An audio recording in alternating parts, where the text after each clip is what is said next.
It's the Ryan Mercer Show with Richard Masso. Our hosts and their guests are here to talk about comics, movies, random topics, and everything in between. Now, here's your hosts, Ryan and Richard. The Oppenheimer Projects. It's 8 p.m. It's Monday on November 15th, 2021. Richard and I have not been anywhere crazy this week, right, Richard? I don't think. No. It's We been haven't, been gone pretty away. No yeah. Las Vegas or anything. Nope. No. So we had a fairly normal week, both of us. We figured, hey, we'll do it. We'll do it 2 weeks in a row this time. It's pretty crazy. Yeah. And Ryan and I, a little behind the scenes, Ryan and I had discussed maybe going bi-weekly to speak for Ryan, because that's what I do. I mansplain for the other man on the show. He worked 120 hours. It's like he worked 3 normal work schedules this week of banquets. And so we have discussed about, with that kind of schedule, maybe we won't do it every week, but so much dropped pop culture wise so we said we need to be on here. But we got such great reviews about our grocery cart discussion last week that I thought, where do you fall on eating food at the grocery store? Meaning trying a grape, trying an olive from the olive bar, like in your bag, not just eating straight from, like, if you've got a bag of olive, if you've got a bag of grapes, or you've got a bag, I'm the olive person. That's why I'm kind of confessing this. So I actually confess that I have not gone grocery shopping in years because I have my lovely wife to do that. Right. But what I will say is, as the years have gone on and the boys are getting bigger and they realize what food is and they see it and they get all happy and excited, she has become, if she goes to the deli and gets sliced cheese, she'll give the boys some cheese. If she puts grapes in the cart, she has to give them a grape. Like, they, so she's there with them, like, oh yeah, just here's some grapes, here's some cheese, and they get pissed if she doesn't give any of it. Right. So actually, one day, to make it even funnier, as we continue to buy time in our opening segment, one day I was like, yeah, I'm gonna just, I'm off tomorrow, so I'm gonna take the boys and Jade, and we're gonna go to. And she stopped me halfway, and she's like, not worth it. Nope. Not worth. She's like, it's not worth trying. And I was like, wait, you do it all the time? And she's like, it's different. And I'm like, okay. And she's like, they're calmer for me. It's, a mom thing. And I was like, okay. So haven't tried. Well, actually, no, I did successfully pull it off, but it was hilarious. I thought when she was like, nope, just not worth it. Not worth trying to take them to the grocery store and all this stuff. So, but that's where I'm at with that so far. Yeah. But yeah, I haven't grocery shopped in a long. Yeah. Like, so time. I haven't stolen any food from a grocery store because I send my wife and she brings it back and pays for it. So I get a little a notification in the bills log that we have, like, gotcha, hey, right. Groceries. Oh, one time, like, when I say one time, I mean when I was transitioning from my last role into my current role, I was like behind on the grocery bills, like, and I'm just saying because I don't care, and it was hilarious.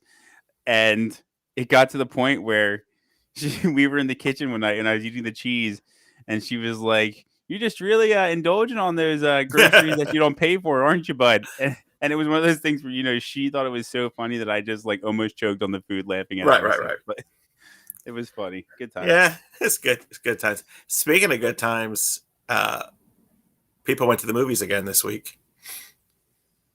Somebody's there right now. If you I did see that. Yeah, someone's there right now. That? Yeah, that's crazy. What? Yeah. Eternals is still.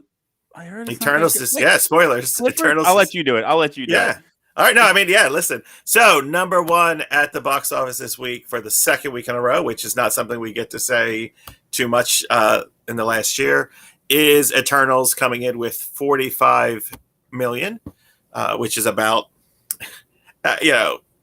oops, let me try that again. 27.5 million. I think I was wishful thinking. Yeah, thanks. You can tell I was trying to do that from memory. So Eternals, which again is actually dropping from like 91 to 27, is they're not excited about. But in second place, Clifford the Big Red Dog, which has been delayed for about 2 years. And I think they were just like, we just got to just get it out there. But it came in second with 16.4 million. And that's one that I think that's one that in normal times and you weren't working your crazy schedule and and it was a rainy weekend, you might have wound up there. You might have, Oh yeah, because that's a good again, first also film. not Yeah. that you're crazy enough to bring the two boys to a movie theater yet, but yeah, and so other people agreed at 16.4 million. It didn't look great to me. It kind of looked like Tom and Jerry looked, which was kind of panned, big, big CGI, whatever he is. I guess he's a Great Dane. I don't even know what he is. I think he's just a big dog, right? Big red dog. It says in his name. Sorry. But you know the deal. You release the trailer. You play John Mayer a little bit. Happy go lucky. Yeah. The animal runs out in the town for the day, and then you roll the credits. Yeah, and Maybe I'm undermining it. I'm sorry. but that's exactly it. And then it's like, I think her name's Elizabeth, like the little girl. It's like, it's a lot of responsibility to have a dog, and then the dog is crazy, like, and I'm sure someone wants to capture the dog to put it in a circus or do something with, again, yes, like you said, it's a cookie cutter, rinse and repeat type of movie, but it's Dune. Trivia, real quick. Yep. I always think about, speaking of dog movies and thieves and the person that captures them, Stanley Tucci was in Beethoven. He was one of the thieves. And I always think about that. Wow. And I'm just like, damn, sometimes you're small time and then you're Stanley Tucci. Suddenly, all of a sudden. Right. And it's like, that is crazy. I'll be honest. I guess I've never seen a Beethoven movie. I didn't realize there was a thief element. I just thought it was Beethoven. Like Charles Grodin was upset with the dog and there was stress. I didn't know. Great suburban dad role, played it perfectly. The puppies and oh man, is someone trying to steal Beethoven or just rob the house? No, so the opening scene is they rob the pet store of the dogs, and Beethoven gets out and runs off, and then ends up in the backyard, and the kids find it, and John Grodin doesn't want it, and he falls in love with the dog, and you get a seagull. Classic Rogan. Yeah, and then you get right. So, which I'm surprised that I don't know who owns it. I was going to say I'm surprised it hasn't shown up on Disney Plus as it's on Netflix. I'm saying I'm surprised that Beethoven the new generation or Beethoven Universal. Yeah, right. Universal. Okay. Yeah. We're going to talk about this a little later, or rather, Ryan's going to talk about this a little later. In fourth place, No Time to Die, 4.6 million. And rounding out the top five, Venom, Let There Be Carnage, $4 million. So, not crazy numbers, but also not. A year ago, we were reporting $900,000 for our top five. So, a little better numbers there in the movies. Did you see Venom? Did you see it? I did not. No. Oh, because I haven't seen anything. I haven't even seen Eternals. It's really frustrating. So. I kind of want to know how Andy Serkis did in his directorial debut. I don't know if it's his debut, but yeah, he definitely. I'm gonna guess pretty good. Yeah, super talented, underrated gentleman in general. Yeah, no, again, like I when I saw him in Black Panther, I'm like, oh, he's and then I was like, oh no, he's the guy who's done all these other roles too. Like he's really cool. Yeah. So. Our next three stories are going to all be about freedom. So, are you aware of what was happening? This is a local story, local pop culture. Are you aware of what happened to the Philly Fanatic over the last 2 years? I thought I remember they were trying to change him. They were trying to change him. They were trying to force him to change. So in the late 70s, the two men who helped create him, they kind of signed like a 30-year deal. Oh, yeah. Okay. So they signed like a 30-year deal with the Phillies at the time. And the idea being, and then over the years, they realized, again, in 1970, when they made this in the 1970s, when they made this dumb looking thing, the deal of like, you get $1,000 a year for 30 years was like, sure. Yeah. Duh. Why wouldn't we take that? Yeah. And then he's one of the most recognizable, popular mascots in the world. They came at the Phillies 3 years ago or so and was like, yeah, we want $30 million. Like we want an insane amount of money. And the Phillies just said, well, you know what? We're going to make his tail blue and give him blue eyelashes and take away this, and the Fanatic was back, but he was not, and this week rather, a judge announced that the Phillies and the creators made a deal for some compensation so that the original Fanatic will be back next season without his blue. It just looked just a little off. He was still the same zany guy, but just a little off. It would have been something if the judge was like, I don't rule in favor of the artist or the organization. I rule in favor of the city of Philadelphia, and that's who I grant custody of the Philly. Right. Yeah, he's yours. Yeah. I'm not stupid enough to cross that city. You're not going to be a judge by being stupid. Philly, you get it. I am not going to mess with your Fanatic. So I thought that was neat. Our next story of freedom has been a topic on this show for months and has been a topic on some of the Dr. Mom shows and other shows. Britney Spears is free. Britney Spears is free. The conservatorship has ended. Officially free. And, I know there's some people, it's probably like, oh, yeah, like, who cares and stuff. But it's a big win, man. Like, I know Monica was very excited. I know a couple other people I know were very excited. And I mean, can we say the internet helped win again? Can we say that? I mean, a little bit. I think you can, yeah. So good for her. She's free, apparently. And very happy for her. Taylor Swift. I can't wait to hear about this one. And if you're listening, and by the way, when I put this in the news, I was like, sorry to interrupt you, Ryan. I was like, no, go ahead. I don't even think Ryan's going to really quite get this because he wasn't probably. He wasn't. Yeah, you were working and you weren't all over the internet this weekend, so you missed out on this. So. Yeah, you got tagged in like what 5 things in the last hour. No, I was going to say you made it work this in the last little bit.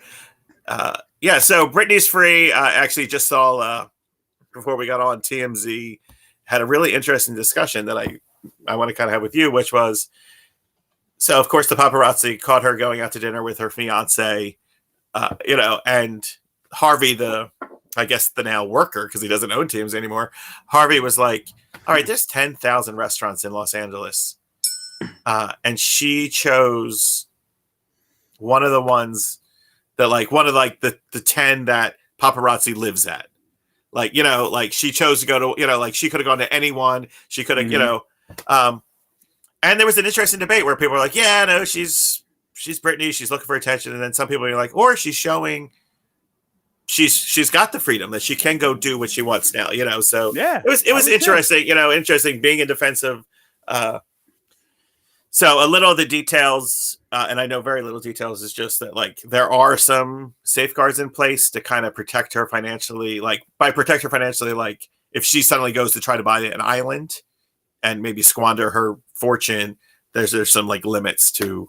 I think that was part of it, And I think, listen, if I suddenly had her freedom with her finances, I would hope somebody did that for me because I would be like, I would do that. And without getting into a whole nother podcast, we talked about it on the Dr. Mom episode. Check it out. Dr. Mom, you can download it on Podbean, Spotify, all that fun stuff. But anyway, you remember she got into the spotlight very young. And I don't even know if she had time to pay attention to her finances. She was making money so quickly. She was so busy. Safeguard might be a good idea to get started. That's just my opinion. I mean, when as teachers we get our December 30th check on December 23rd, so and even that's all right, I got to remember that money has to last me till January 15th, but they've given it to me to spend before Christmas, yeah. So yes, I'm sure that yes, I very much appreciate that someone is helping her with this. So Taylor Swift. You could not go on social media this weekend without hearing about Taylor. So a little background, which I'm assuming you need, and maybe some of our audience needs too, is much like Britney, Taylor was plucked, out of suburban Pennsylvania, going on 16, 17 years ago now. Crazy, yeah. And she signed one of those record deals that too many of these kids do. And again, talked about on Dr. Mom episodes, where a 5-record deal, where she didn't have control over her music, didn't have control over things, becomes arguably the biggest star. We're talking about how huge Britney was. Taylor, I think just because Taylor went through everything, country, pop, And at a certain point here, this is where I don't know this is where I wish someone was listening who could fill me in. But at some point, this guy Scooter Braun or Scooter owns the music, won't give her certain controls. So she decides she's going to re-release her albums. So she released and they're called the Taylor versions. I don't even know if there's a real difference to the songs, just a little difference that makes it totally, just gives her control over those album sales. And the idea here is that the true fans now make sure they buy, or when they stream or they do anything, you're supposed to say, play Red, the Taylor version. And so that way, audio? No, as far as I know. Did you play anything? No, I just brought up the screen. Taylor Swift is freaking out after Mr. Feeney endorses Red, Taylor's version. That's awesome. I think I skipped the video today. I think I skipped that video. I was like, why is someone just showing me this poor old? It does not look great. Like, why is someone showing me this video? And then it was probably to do that. So you're showing your age. I was gonna say. I wonder if people would be into a Boy Meets World podcast. Boy Meets World, one of the most underrated shows ever. 24, 25-year-old, 26-year-old Richard, so invested in it. The first season is cookie cutter sitcom, family sitcom. And then they just, I don't know if it was because they didn't think they would survive. It just became zany and fun for kids, but just so written, so smart and so cool what they did. So yes, Mr. Feeney endorsing Taylor. I'm sure she is beyond freaking out because she's that age group. She's your age. That's so crazy too. Yeah, so she released her albums. This album, Red, hit people in a different way because this was like her first, when she did it back in 2011, 2012. It was following a breakup with Jake Gyllenhaal, who she dated when she was like 19, 20.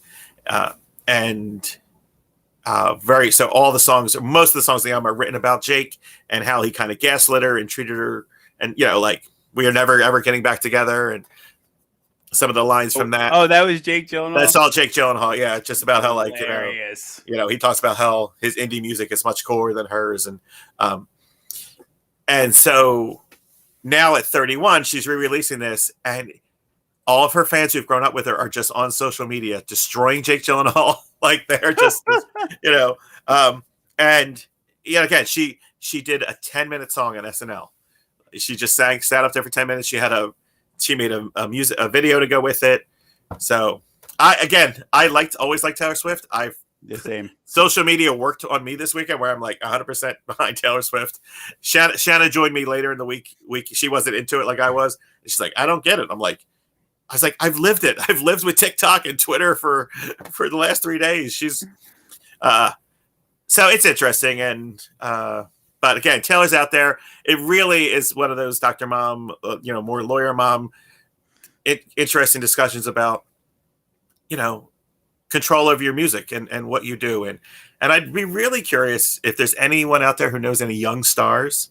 Like, what advice do you give a young person? Because if big record label comes up and says, hey, we're going to give you $100,000 for a 5-record deal and you're 16. I can't imagine you don't say yes.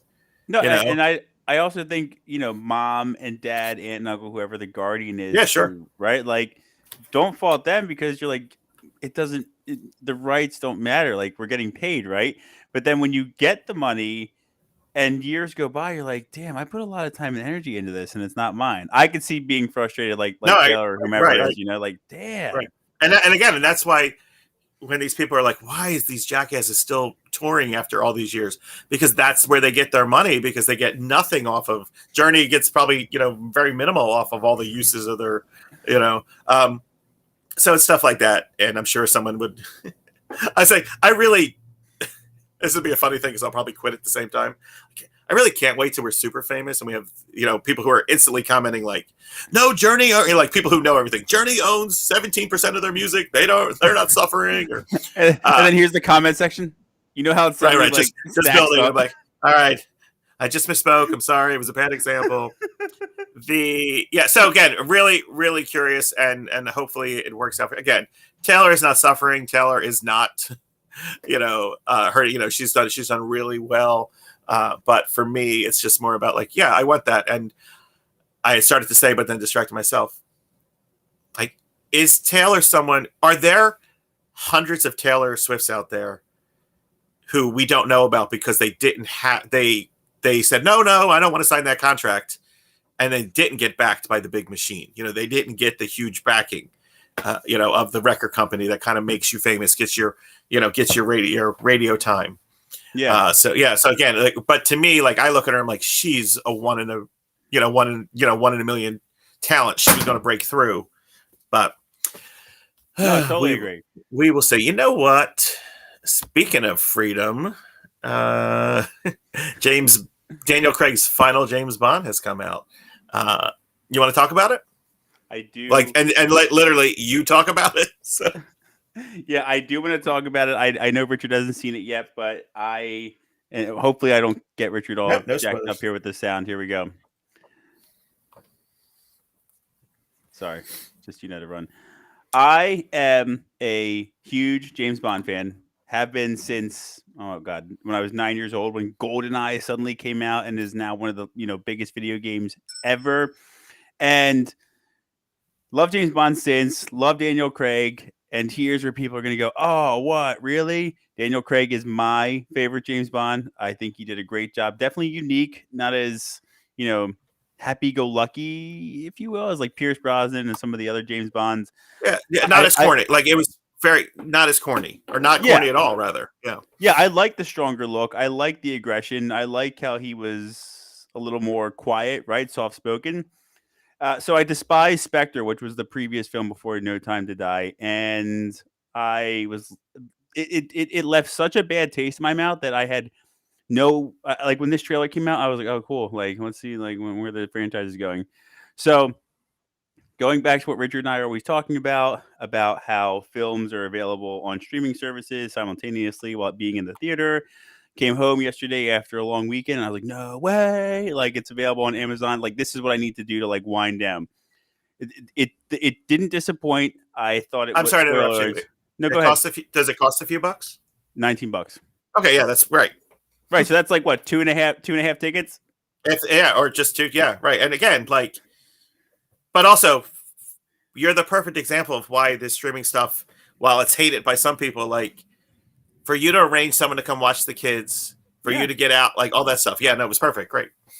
Yeah, no, and it just didn't disappoint me at all. And it's so, like, you've seen the evolution, I'm sure. Like, the visuals, the action, and the action actually really stood out to me in this film because I realized, being 33 years old, whatever, and watching James Bond, when you take on the task of directing a James Bond film, you can't just do Michael Bay action. You know what I mean? It has to be different. It has to be smart. It has to be sleek. You have to feel like you're watching a spy.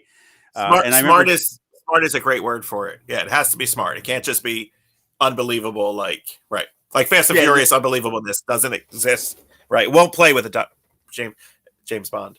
Yeah, no, and exactly. And you can't do like the Michael Bay-ness of it and the explosion. And you have to really kind of think it through. And I got to admit, there's one scene in particular, and I don't really want to, spoil it for anybody who hasn't seen it. One scene in particular where I'll kind of start it out and then I won't go into it. You see two SUVs chasing James Bond and he knocks them off easily, right? And if you've seen James Bond, you're like, way too easy, right? And the way they introduce the villains in the chase scene 2 seconds later, I literally went, whoa, like, and I haven't done that in a long time. Like, just the way they did it, the pace, it's just, it blew me away. And like you may have seen in my Facebook post, now, nerd alert, everybody, as you see me and Richard going in depth here, you know how Hans Zimmer, Inception, Interstellar, the music's like loud and there and present? It's almost like Hans Zimmer was like, this is something I don't need to fix, right? I've been blessed with an opportunity to compose Daniel Craig's final film. He did nothing to make the score stand out, and to me, it was still perfect. If that makes sense, no like loud, like like just perfect. What is it? I asked Monica, Billie Eilish, right? Yeah. To anybody who's listening who knows or doesn't know, the James Bond theme, like the song, is always a big deal. The intro always gets rated along with the film and who's playing James Bond. The way they, and Richard and I talk about this, and we have no problem doing it. Moneypenny's black. A few of the other actresses, they're female actresses that are black, and they're kicking ass. All the women in that movie are kicking ass. It was awesome. Just an awesome movie, and I really don't have anything bad to say about it. And people might be like, well, why'd you mention that they're black? Because there's a good chance Idris Elba is going to be 007. I have no problem with it. Like I'm waiting to see who the next Bond is. I'm confident it's him, and I'm just pleased all around with this final film, or final Daniel Craig film, if you will. So again, close your ears, people, if you want to. Like, so they didn't drop any sort of hint to the new Bond, right? Yeah, not yet. Yeah, like he just didn't walk in. He just didn't walk in at the end, like right post-credit scene, or. Albert R. Broccoli's wife is still alive and still very involved in the decision making, and it's my understanding from what I've read that her and Amazon pretty much know who they want to be the next Bond. Okay. And the film, without going into too much detail, sends Daniel Craig off, but leaves everybody with that classic James Bond will return in next, right. Yeah. How was my God, Rami Malek? Why cannot I think of his name? Yeah, Rami Malek, right? How was he? I know people are like, God damn it, nope, these two never remember their names. Every time. Yeah. I want to call him like Sammy. I want to call him Sammy for some reason. Rami Malek. It always sounds weird. Yeah. I just want to make sure. I'm so embarrassed. I actually meant to look that up before we started.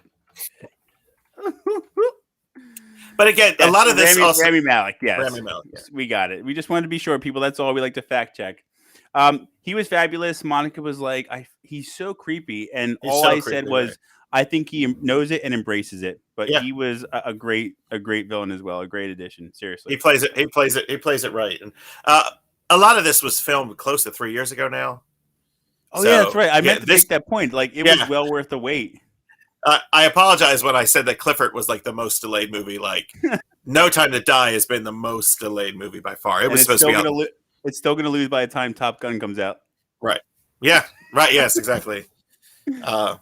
That'll be curious to see if Top Gun lives up to what No Time to. But again, No Time to Die. I'm glad to hear it delivered for you. And again, James Bond is that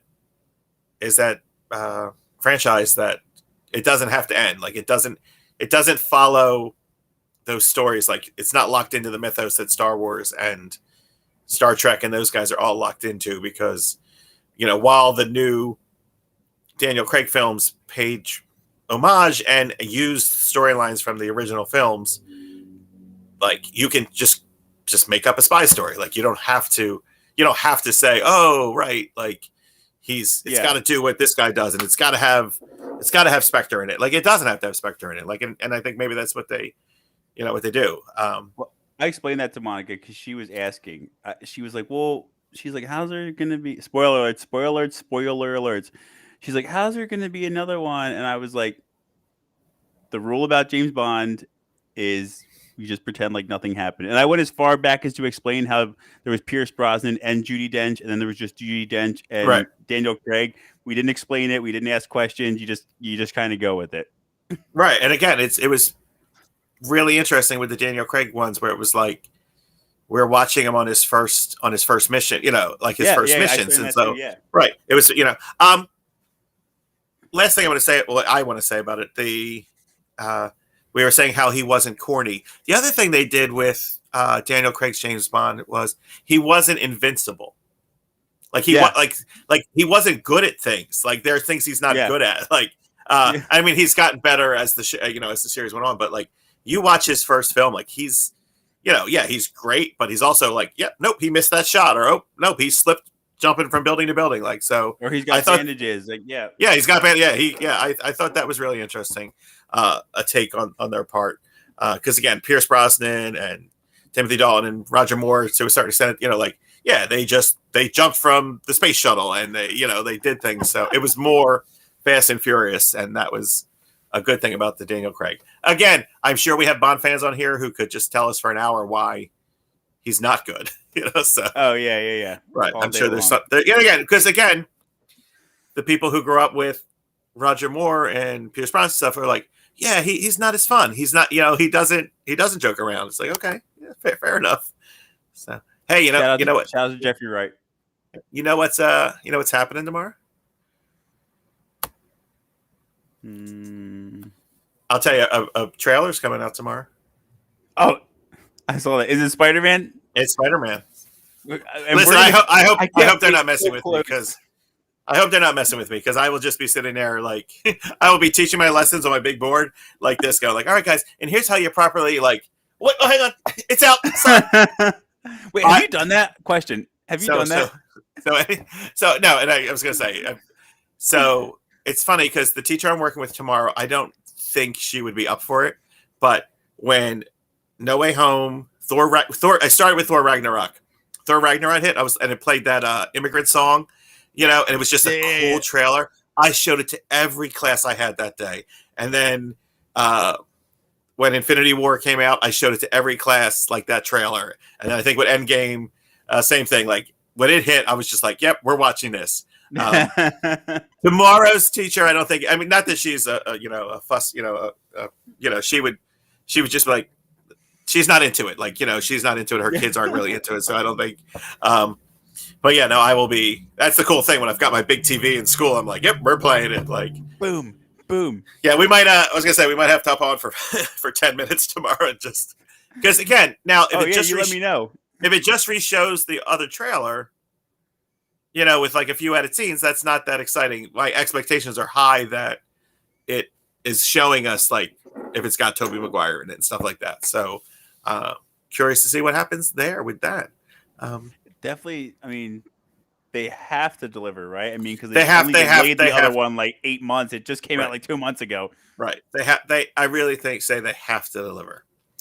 You know what Marvel and Disney did deliver with last week? They delivered us some news about apparently it was Disney Plus Day, and I guess it's the second anniversary of when Disney Plus started. So they came out with a ton of Marvel Disney Plus news that we're going to talk about next. So it'll be really interesting. I can't decide which order to go with. I'm trying to go in the order of the things that I will talk least about. So a couple things that are just going to kind of be like they're going to have an I Am Groot cartoon, which should just be cute and him saying I am Groot all the time. And, it's like 15 minutes long an episode. I'm not bashing it. Right. I'm just saying. No, but it's honestly, I think it's like Coco Melon or one of the other people you throw the YouTube videos on. I think that's the idea is you would throw it on. The boys would just stare at it, it would be him saying, I am Groot. And I mean, listen, there are tons of cartoons like, the Roadrunner and Wile E. Coyote never said a word, but we watched we watched them over and over again. Good so point. yeah. So saying I am Groot, kind of wacky things he gets into. You know what? I'll just read it as my list here is an order that you can't see my list. So, what for some reason was the biggest news for most people was X-Men 97 is coming out. Oh man, I'm so glad because I was the one that kept sticking with me. I'm so glad you brought that up. Go on.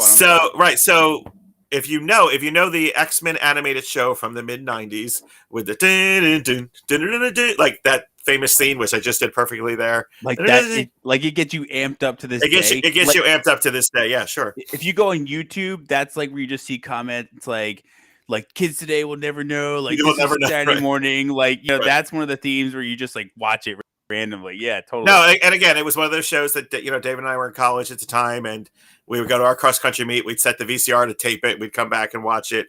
It was one of those first cartoon comics rather that was like pretty adult without being super adult, but it appealed to and told some really good stories and told stories that were from the comics. It wasn't just goofy, hey guys, don't do drugs, or hey, kind of like the G.I. Joe kind of like knowing's half the battle Captain thing that Planet. right, exactly. It wasn't a Captain Planet. It was just like, no, they're telling the stories. So They're calling it X-Men 97 because that's when the new season would come out. So it's a continuation of the animated series. So a lot of people excited about that. I saw some original cast members. What is it? 25 so years later are coming back. Yeah. No, and again, it'll be really interesting to see because they have some distinctive voices. So, which again, they could have done it where it's been 25 years and okay. The other thing that this kind of hits at that really, I didn't really see much in the news, but it's like, oh, wait a second. That should be like a Universal property. That should be a Sony property. Are we seeing X-Men over the next year? Like, are we going to see between the Doctor Strange movies and the Wanda movies, are we going to see some X-Men come like in our live action shows? So such a tease. Like if you don't it could totally clickbait you because you see Marvel Studios above it and you're like, wait, is this it? Is this it? And then you click on it, it's like animated series, and you're not completely disappointed. But we're getting there and we'll see. Moon Knight starring Oscar Isaac, who most of us know from the newest Star Wars trilogy. He's playing Moon Knight, who is a dissociative identity or multiple personality superhero who has certain personalities. We just got a little glimpse at what that's going to look like. We got a longer trailer of the new She-Hulk. I think She-Hulk will be coming out sooner. Go ahead. I'm sorry. I love Oscar Isaac. Yeah, no. I think he's a badass dude and man crush. Sorry. I think he's a really great actor. In the vein of Daniel Craig, he will play the badass like subtly. It won't be like he will do a good job of that. He's gifted with the natural, like, hey, right. What's going on? I'm Poe Dameron. I fly X-Wings. Exactly. Right. Exactly what he'll do. Yeah. So, So She-Hulk, we got a little bit of a teaser trailer, almost 30 seconds of actual footage. We kind of saw her. We saw her as her lawyer in lawyer mode. We saw a little bit of her as the actual She-Hulk. She will not be like a gargantuan She-Hulk. She will be just like a bigger woman. But what hooked me, which again, I was watching this, I was hooked anyway. But Mark Ruffalo, Smart Hulk, is in the teaser trailer, so they will show that connection between. The story the story is that, from the 70s is, Jennifer Walters gets into a car accident and her cousin is in town and Bruce Banner, her cousin's in town and she needs blood and they have the same blood type. Why one of the smartest men in the world decided in to give her a blood transfusion, but it was the only way to save her life. He gave her a blood transfusion. And so then it'll be really curious to see how they kind of explain that away in the movies. Cause while Bruce Banner has always been smart in the comic books, the movies have made him like the movies have betrayed him as being one of the smartest people in the world. So be curious to see how he winds up giving his cousin this blood transfusion or how she gets the powers. But it is going to be as close to a comedy as possible. Like it's going to be more of a comedy than it's not, like we always talk about the superhero TV shows and movies is how they're smart and they have comedic tones to them. This is going to be a comedy kind of written in that way. So that looks really interesting and a great actress. If you've ever seen Orphan Black, which I highly recommend, check that out. But Tatiana is what I'm going to call her. She will be playing that. We know names, people. We know names, people. Don't make me look at it. Miss Marvel, Kamala Khan from Newark or Jersey City up there. She's up there in Newark or Jersey City. We know locations too, people.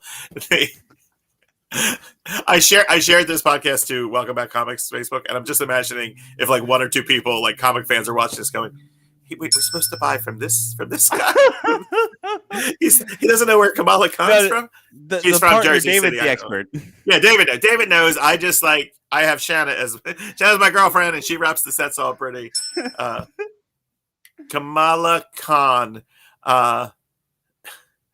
Sorry. Just gotta work text message. Your wife's gonna have things to tell you when we're done. I just heard her running across the kitchen. That was it. Yeah, she's probably going to grab the laptop. You just got a lot of news. A lot just went down there. One text message. Yeah. So I apologize if my phone starts blowing up. All right. Why do you all send it on Monday night? That's what every Monday night it's like.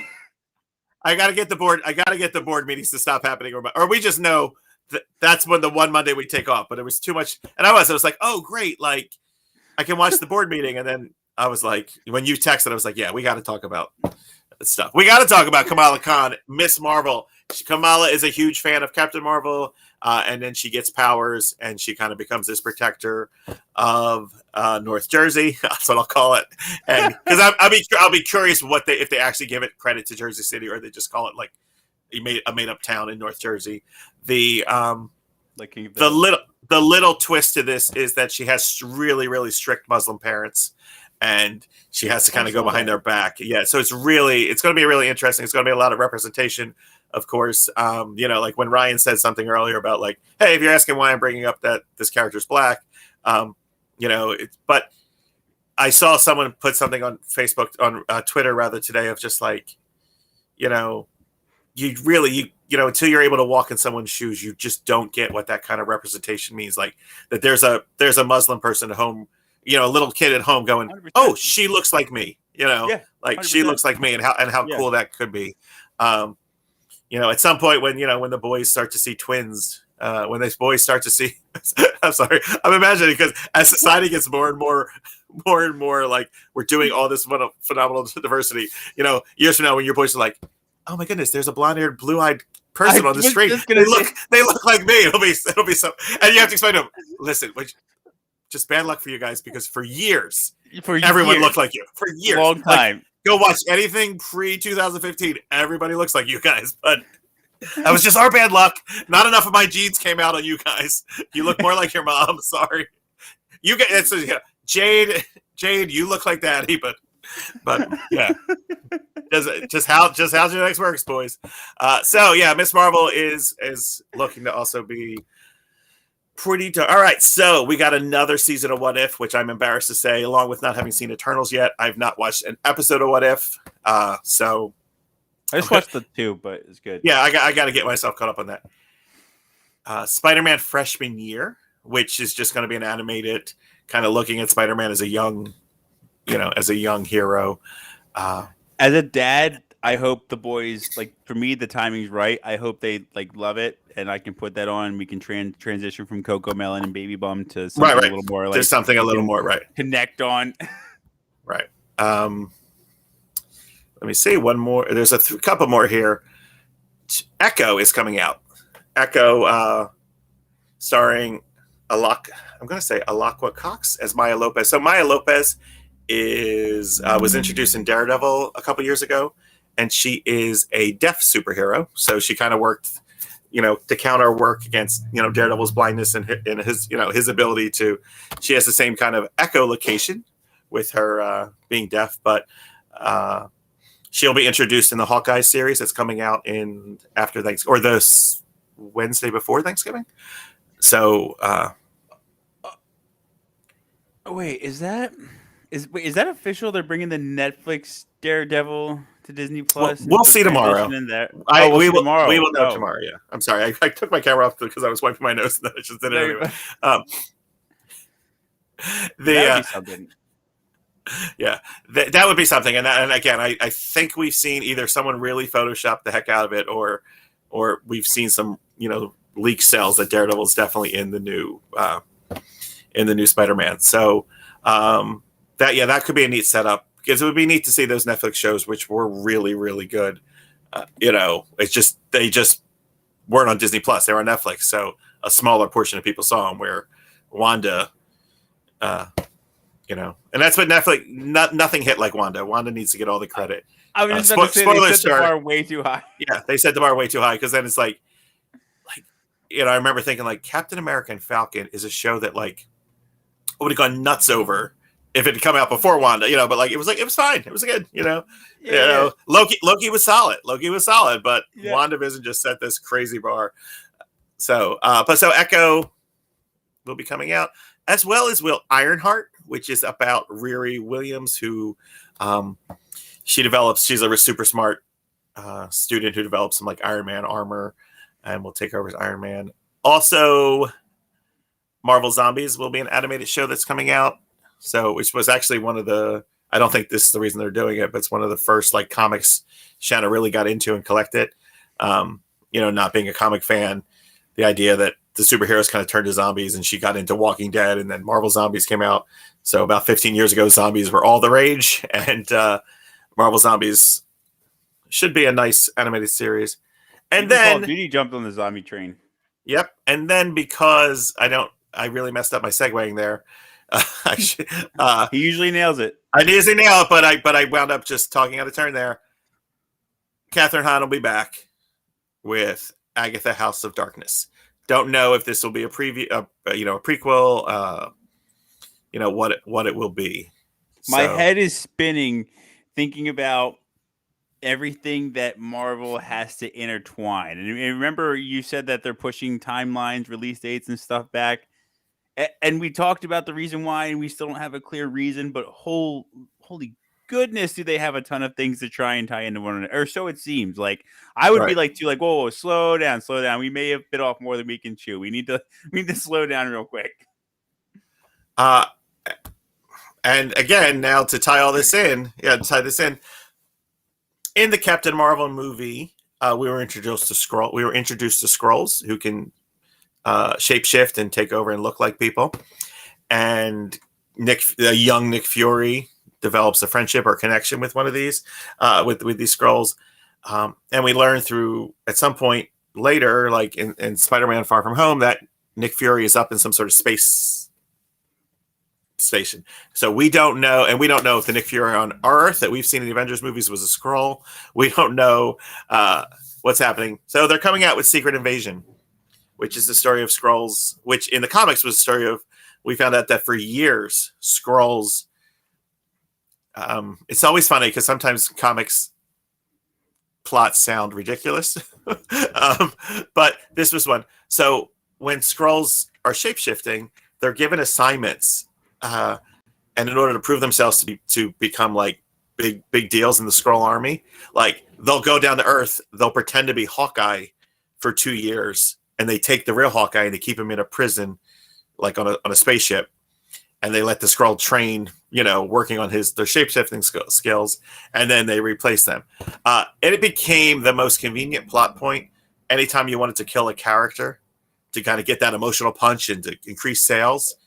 When you wanted to bring them back a year later or two, you'd be like, they were a Skrull, like they were just a Skrull. So yes, unfortunately, these Skrulls who came down. So we may see that this becomes a plot. So Samuel Jackson and will be back for this series on Disney Plus, and we are going to see now if they use this as a convenient way to like, oh yeah, Black Widow isn't dead. She was the Skrull version, or certain characters can be brought back because it was just a Skrull imitating them. So Secret Invasion could have a lot of impact on the future of what's happening here with Marvel. So Ben Mendelsohn? Yeah, Ben Mendelsohn. Ben Mendelsohn, another one that's underrated all the way around. I love him. He's hilarious. And he's a very good actor. From like Rogue One to being a Skrull. Yep. They do some good work out there. Listen, they do some good casting. I think that's been a real key, not to do another We Love Marvel podcast, but they've got 99.9% of the casting right. With this stuff, like, yeah, again, you say to me 3 years ago, oh, cast Moon Knight. And I'm like, I don't know. Cast this, like, I don't know. But then it's like, oh, Oscar Isaac. Yeah, Oscar Isaac. That's it. That's who Moon Knight is. Yeah. So, but again, that's the thing. But again, not that I hate DC's casting, but I don't know. I don't know what happens. It's okay, DC. You're looking promising for the future. You're looking. Yeah, you're fine. Listen, we're getting things right. We're super excited for the Batman. So super excited. Like I'm still like not over that whole trailer, but that's I think once story. I think when Spider-Man hits tomorrow, I'll be like, okay, Batman, and then we'll have to see what happens when the Flash one hits. Hopefully that hits before Christmas. So. Spider-Man's gonna knock Batman out of the box.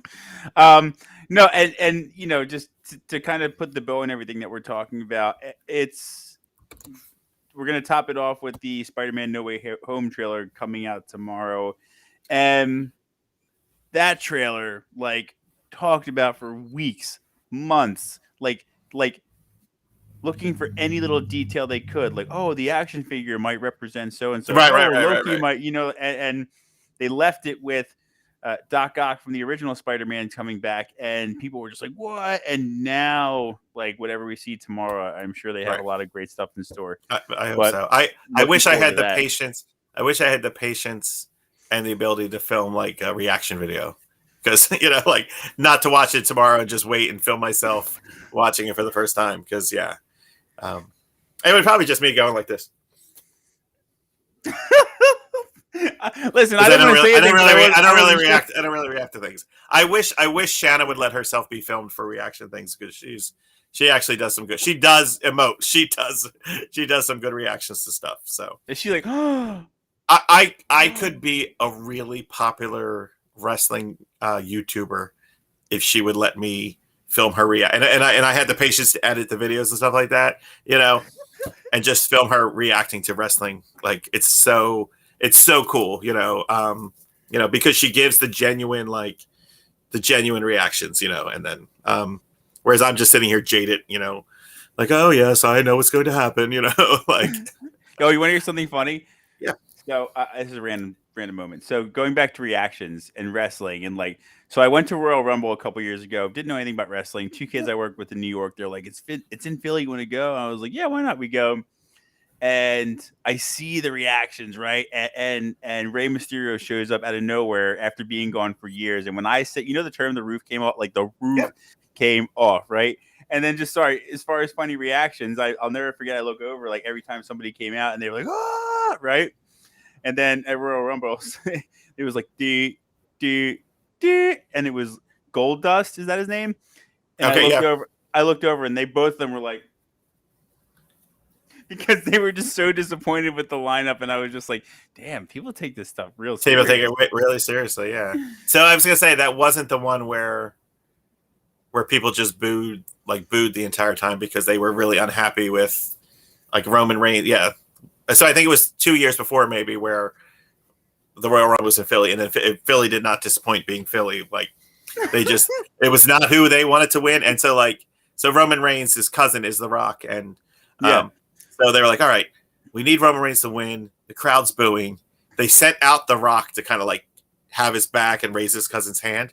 Like they booed The Rock. Like The Rock, The Rock is the biggest star in the world, but like they were so angry because the people they wanted to win weren't winning, and it was just like, it's like, yeah, but that's such a Philly thing to do. Yeah, just pandemonium, and they're like, no, it looks horrible, and so the announcers are like, well, Philly's one of those towns, they support their people, like. McMahon was like, I knew we should have done it in Arizona. God. Right, exactly right. They would have just clapped along and been fine. So, all right. Yeah, Richard's listen. Got jump on the township page. I got to see what's happening in the township page. Pay attention to the Oppenheimer Projects page. We're definitely going to do a December show all about. I can't decide if this is 2 shows or 1 shows. No, or you're like, listen, let's just see how my work schedule goes. And actually, I think it's just 1 show talking about our all-time favorite Christmas specials, either TV specials or movies. Like, what are our, and I kind of want to see if we can put a poll up and get some answers for like, what are your favorite like top 5? So work on that list. Maybe, you know what? I'm putting it out there right now.